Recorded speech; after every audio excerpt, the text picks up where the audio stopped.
Your 20s are basically financial boot camp, except nobody gives you a handbook.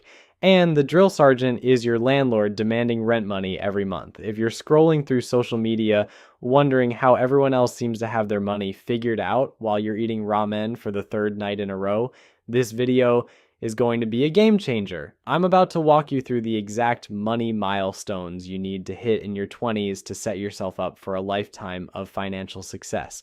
My name is Nick, and I help people understand how to build wealth without needing a trust fund or a crystal ball to predict the stock market. If you're tired of living paycheck to paycheck and ready to actually take control of your financial future, make sure to subscribe to the channel and hit that like button if this information helps you out. Here's the brutal truth that nobody wants to tell you. The financial decisions you make in your 20s will either set you up for decades of freedom or trap you in a cycle of financial stress that follows you well into your 30s and beyond. Most people treat their 20s like a financial free-for-all, thinking they'll figure it out later. But later becomes never, and suddenly you're 35 wondering why your net worth looks like a phone number from the 1920s. The good news? You have something that money can't buy and billionaires would trade anything for: time. And if you use that time strategically, you can accomplish financial milestones that will make your future self want to send thank you cards to your current self. But before we dive into these life-changing milestones, let me ask you something. When you think about your financial future, what comes to mind? Maybe you picture yourself finally being able to afford more than the cheapest item on every menu, or perhaps you dream of not having a mini panic attack every time your phone buzzes with what might be a bill notification. Whatever your vision looks like, the milestones I'm about to share will help you get there faster than you think possible. Let's start with the foundation that every wealthy person builds their empire on, but somehow nobody teaches you about in school.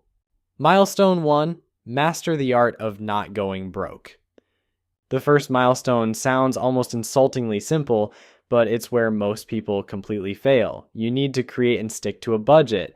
I know, budgeting sounds about as exciting as watching paint dry in slow motion, but here's the thing that might surprise you. People who budget aren't restricting their lives, they're buying their freedom. Think about it this way. Every dollar that leaves your account without a plan is a vote for staying exactly where you are financially. Every dollar that you intentionally direct toward a goal is a vote for the life you actually want to live. The question is, which future are you voting for? The most effective budgeting framework that actually works for real people in the real world is the 50-30-20 rule. 50% of your after-tax income goes to needs like rent, groceries, and utilities. 30% goes to wants like entertainment, dining out, and that streaming service you forgot you were paying for. And 20% goes to savings and debt repayment. Now, if you're thinking 20% sounds impossible on your current income, you're not alone. Between student loans and entry-level salaries, many people in their 20s can't hit that 20% target immediately. But here's the key. Start with whatever you can, even if it's just 5%. The habit of saving is more important than the amount when you're building your foundation. The real magic happens when you start tracking every dollar that flows through your life. Most people have no idea where their money actually goes. They think they're being responsible, but then they check their bank account and wonder if someone else has been using their debit card to fund a secret lifestyle. Download a budgeting app or create a simple spreadsheet. For 1 month, track every single expense.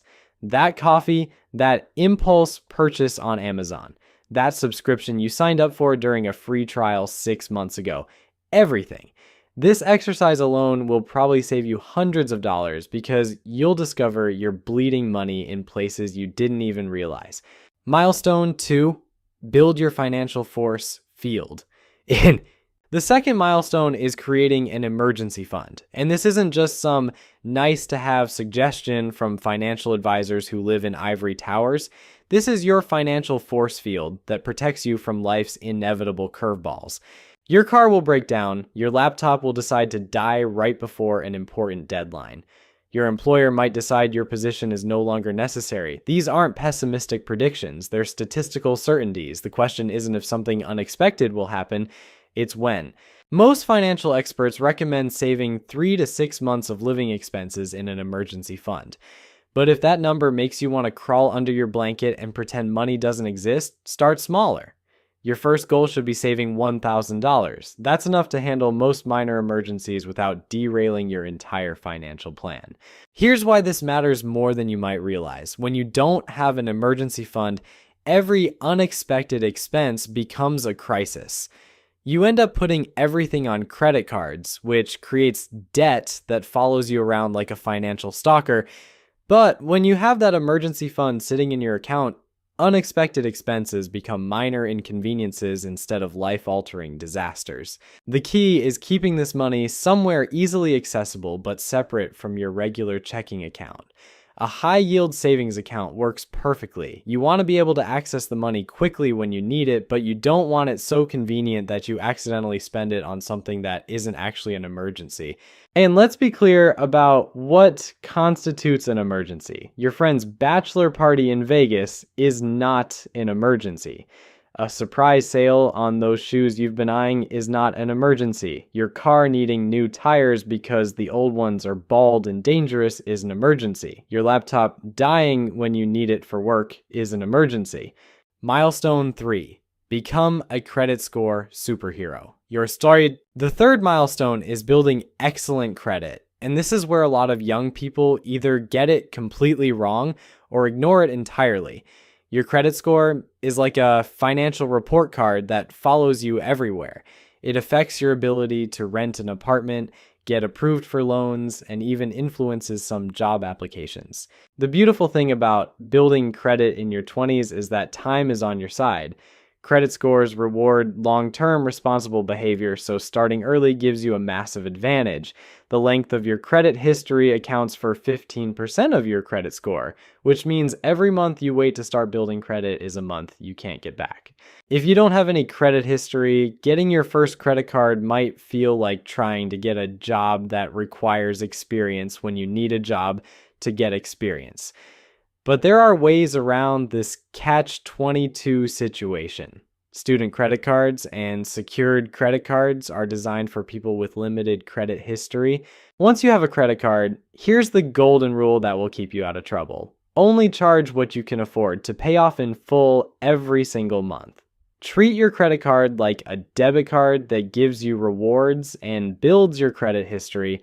If you can't pay cash for something, don't put it on your credit card unless it's a genuine emergency. Your payment history is the most important factor in your credit score, accounting for 35% of the calculation. This means paying every bill on time, every single month, no exceptions. Set up automatic payments if you have to. One late payment can undo months of responsible credit building. The second most important factor is your credit utilization, which is how much of your available credit you're actually using. Keep this below 30% of your total credit limit, but ideally below 10% for the best possible score.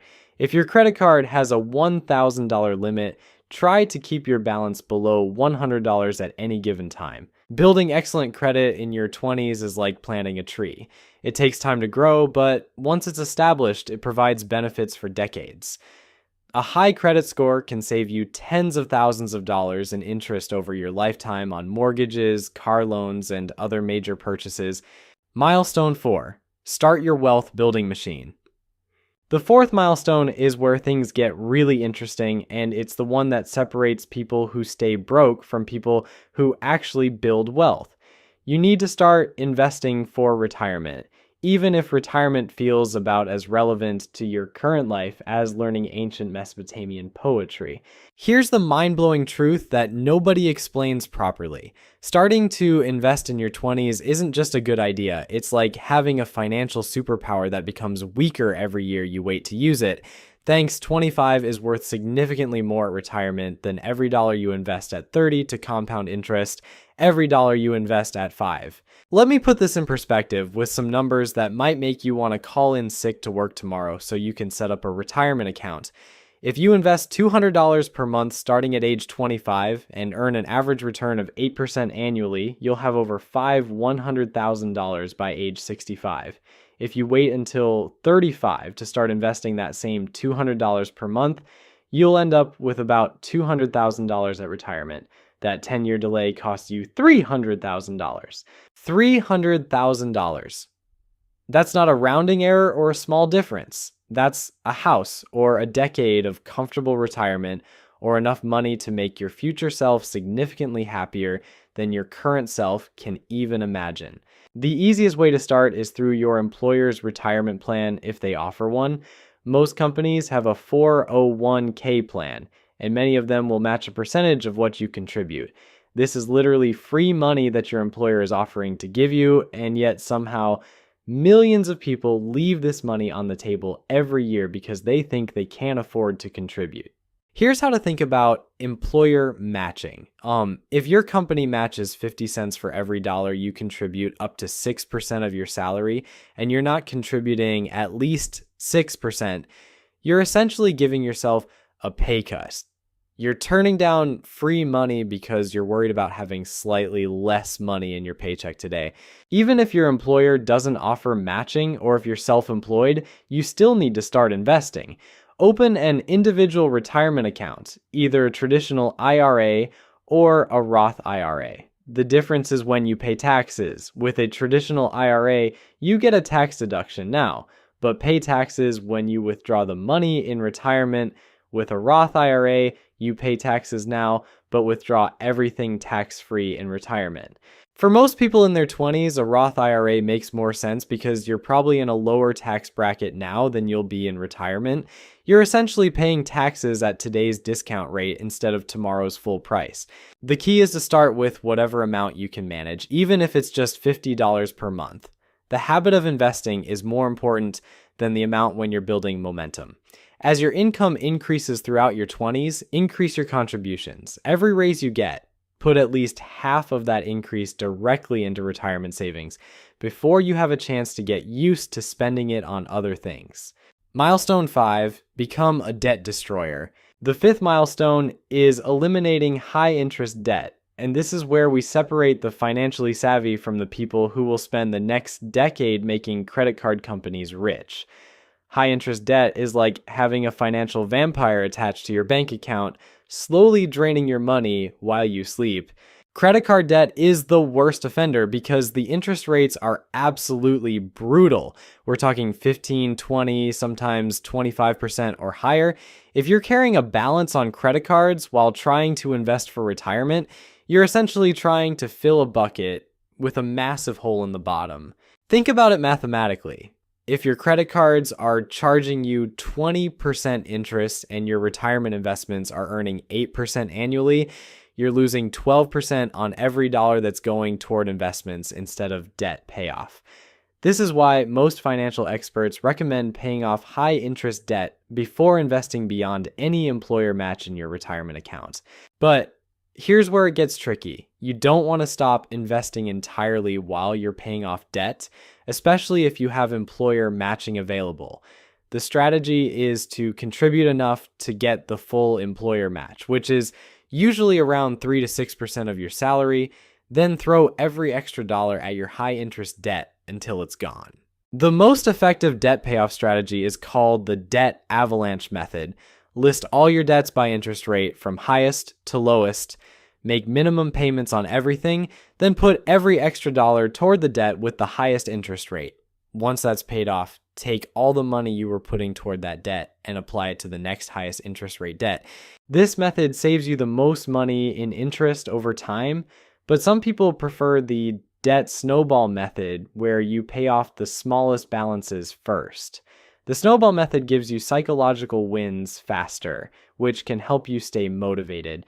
Choose whichever method you're more likely to stick with, because the best debt payoff strategy is the one you actually follow through on. The goal is to enter your 30s completely free of high interest debt.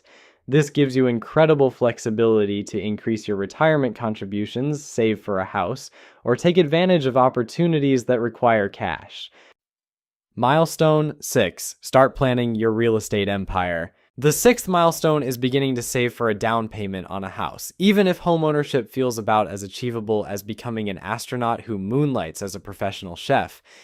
Real estate has historically been one of the most reliable ways for regular people to build wealth, and starting to plan in your 20s gives you options in your 30s.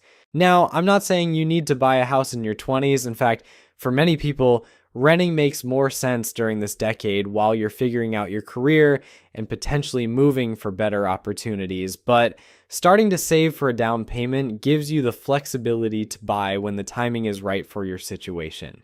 The traditional advice used to be that you need 20% down to buy a house, but that's not actually true anymore. Many first-time homebuyer programs require as little as 3% down, and some government-backed loans require down payment for first zero down payment. The average time buyers is actually around 8 to 9%.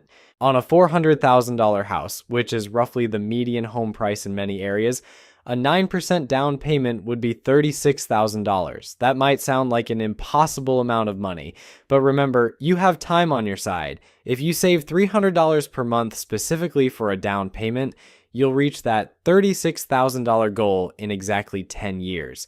The key is setting up a separate savings account specifically for your future down payment so the money doesn't accidentally get spent on other things.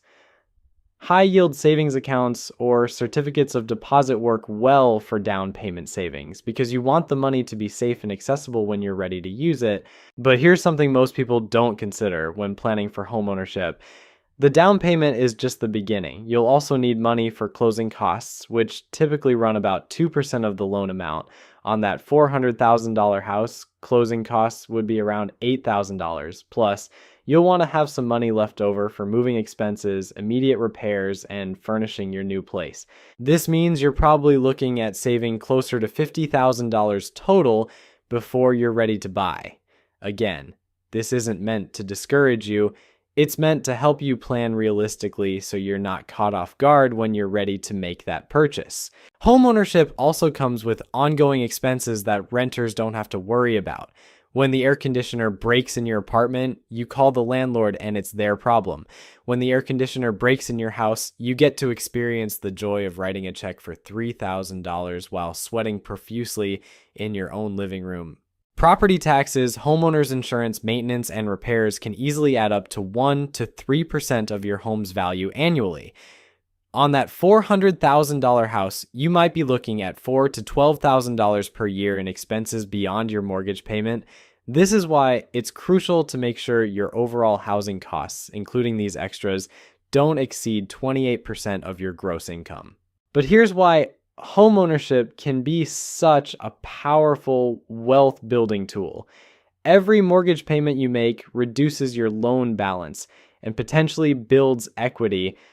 Unlike rent, which disappears forever into your landlord's bank account, mortgage payments are partially going towards something you own. Plus, if your home appreciates in value over time, you benefit from that appreciation. The earlier you buy, the more time you have to pay off your mortgage and build equity. Someone who buys a house at 28 and gets a 30-year mortgage will own their home outright at 50. Imagine entering 8. Your 60s with no housing payment beyond property taxes and insurance. That's the kind of financial freedom that makes early retirement actually own financial advisor.